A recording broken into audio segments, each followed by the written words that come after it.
or pigeon. Bigyan ko kayo ng trivia about dog. So, English na baro ha?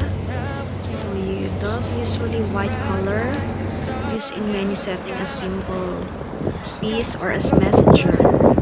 Dove appear in the symbolism of both military and pacifist groups. The spiritual meaning of dove is peace. Ayan, so spiritual meaning of dove is peace. Dove represent peace of the deepest kind. Dove role spirit of messenger, maternal symbol. O diba? Kasi diba ginagamit natin minsan sa kasal, especially sa Pilipinas, gusto nila laging may dove pag ikakasal sila. So, it is also a liaison in part as inner peace that help us to go about our lives calmly. So, pag nakakita din ako ng dove or pigeon, it feels very calmly. It feels relaxing. So, ayan po, may kahit pa paano. Sana may natutunan kayong trivia about dog. Ayan. Huwag mo lang tingnan.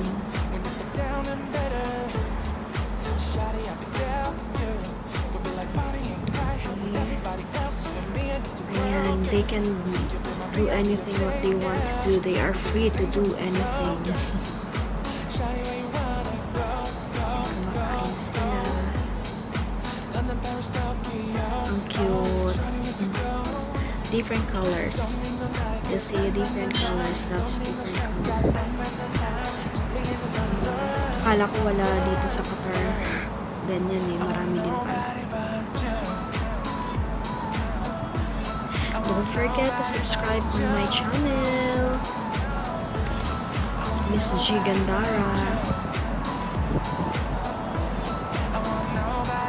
Don't forget also to hit the notification bell para lagi kayong updates sa kung mayroong upload. So, sana pagtsagaan yung panoorin ang mga videos ko.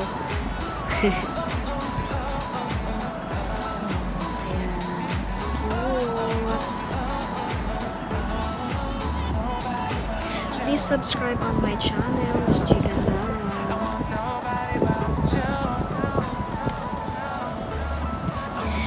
Gotta take a little time. A little time. Wow, lumilipad na sila. Oh, bye-bye.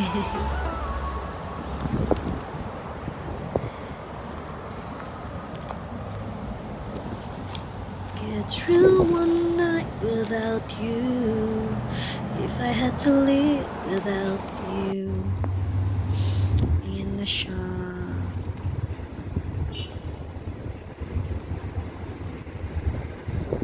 So, ang dami nila. Araw-araw nagbibideo ako kapag pauwi. Thank you for watching.